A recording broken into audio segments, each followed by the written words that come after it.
Today I'd like to focus once again on Brian Allardyce's 1981 495 KTM. Now Brian always had a hankering to buy one of these 495 KTMs, and when he came across this one he decided to do a complete nut and bolt restoration. Now, of course, Brian stripped the bike right down to the sum of its parts and decided to start with the frame, which was sandblasted, and then a few minor welding repairs were done to the frame, and then it was powder coated. And almost every part on this machine was either renovated or renewed. Now, this bike came with a set of Pico handlebars, and these were original fitments when Brian bought the bike. Now, the original exhaust pipe had far too many dings and dents and welding repairs, so Brian opted for this beautiful Scalvini pattern pipe, which looks absolutely stunning.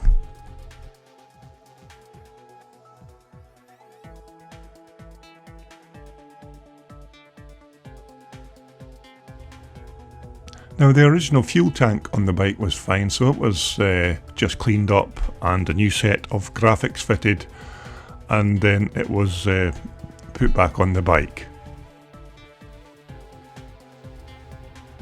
Now, the seat was actually restored by the previous owner, so Brian had nothing to do with the seat, it was just refitted to the bike.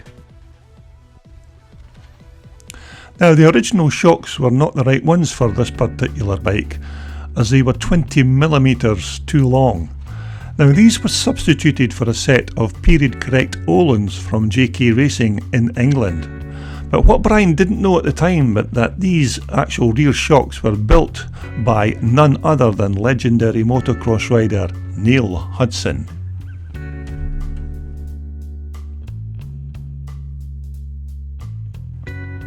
Now, the rear swing arm never required much maintenance, just a clean up and new bearings fitted.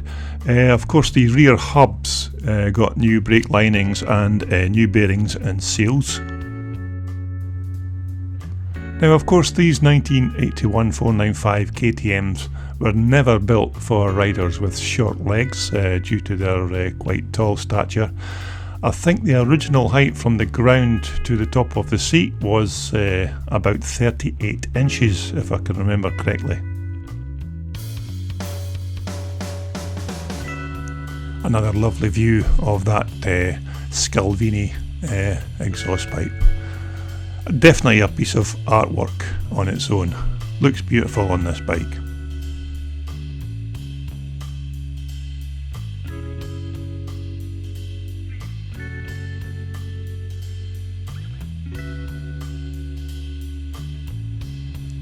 Of course, naturally, the bike received a new set of grips, cables and levers when it was put back together.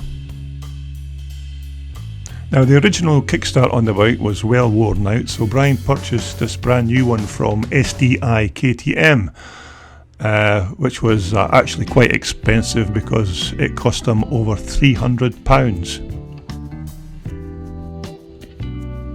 Now, many of the bike's replacement plastics were sourced directly from Andra Horvath in Austria, who's very handy for these classic KTM spares. Now, Brian tells me when he first bought the bike, the entire engine was totally covered in some really hideous black paint, which took him a while to remove. But once he got the paint off, there were some beautiful magnesium crankcases underneath it all.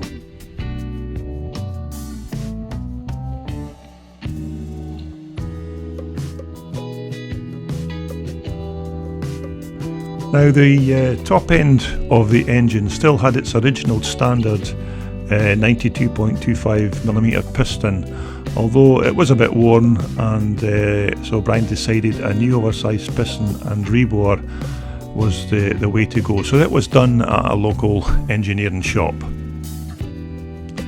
Now the original conrod, crank and big end were reused, although Brian decided to give the small end a new bearing. Now the cylinder head was also fitted with a copper gasket, which Brian didn't think was an original fitting on this motor, so he removed that when he rebuilt it. Now the tailpipe is one of the things I don't have much information about, so I'm assuming that this was the original pipe that came with the bike when Brian bought it. Now naturally the bike received a new set of sprockets, new brake linings on the back and a brand new DID heavy duty drive chain. Now the original twin spark Motoplat ignition was reused, and everything else for the internals of the motor rebuild, including new bearing seals, gaskets, clutch springs and clutch plates, were all renewed when the engine was put back together.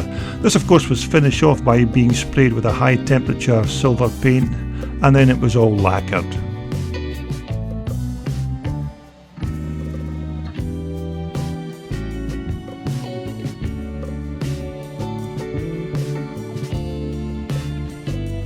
Of course in their day these bikes were never made for the faint-hearted. These were an open class motocross machine, and only the very best of riders could get the 100% performance out of these big massive machines.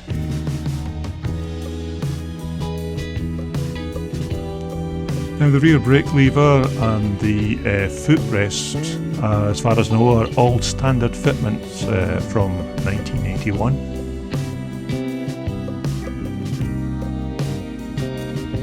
Another nice view of those Neil Hudson constructed Öhlins piggyback shocks.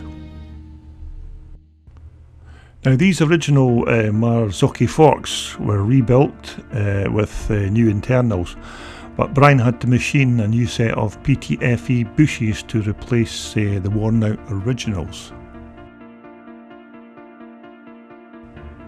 There's no mistaking that's quite a formidable looking lump of an engine when you see it from this low set angle, and that beautiful Scalvini pipe once again.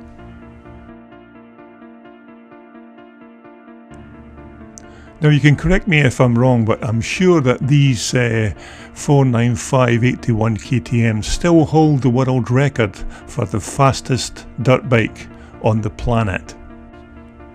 Now many years ago, VMX journalist Rick Simon and a few of his bike mad pals with a certain Rod Bush, who was actually riding the bike, they took a similar 81 KTM to some obscure dry lake in the United States, and with a bit of gearing tweaks and some light tuning they clocked a time of, wait for it, 123.75 miles per hour, which I am absolutely sure still stands to this day.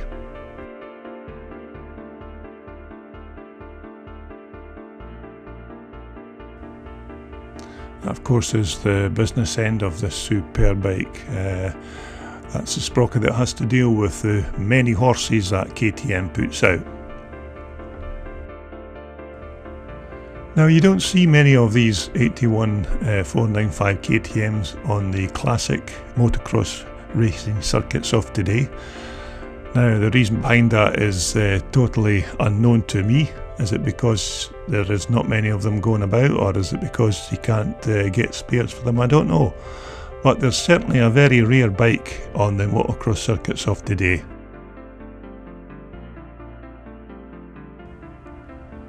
Now these pictures were taken just shortly after Brian had completed the build of the bike.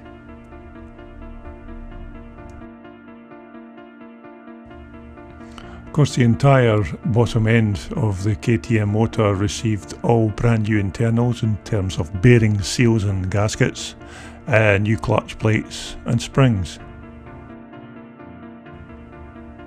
And I suppose in its day the rival to this superb machine would have been, of course, the fantastic 1981 490 Mico.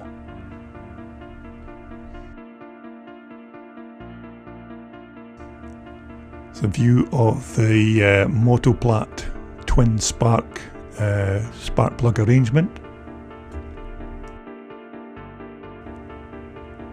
No matter what way you look at it, this bike is absolutely superb from whichever angle you look. Okay, the front and rear fenders are brand new items from Austria. Front fender there with its support bracket.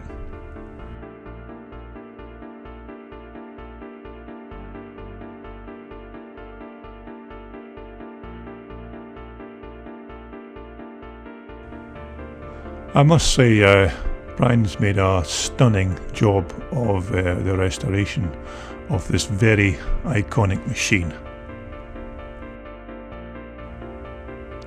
Now, the original plastic airbox was used on the rebuild of this bike, although Brian modified it by putting an aluminium heat shield on the right hand side of the airbox to protect it from the heat of the exhaust.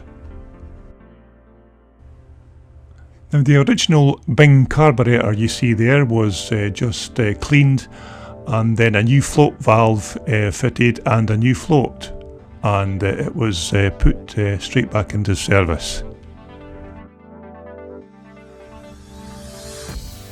Now, this bike was also featured in an article in the VMX magazine a short while back. The actual issue escapes me at the moment, but it had a full feature with pictures and information on the rebuild of this superb machine.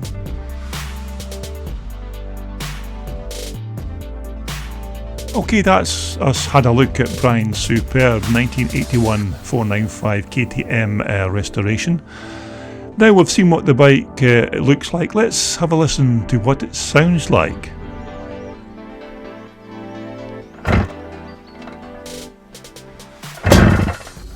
Now this, of course, is the first ever attempt of getting the bike fired up since Brian completed the rebuild, so may take a second or two to get the fuel completely pumped up to the business end of the motor.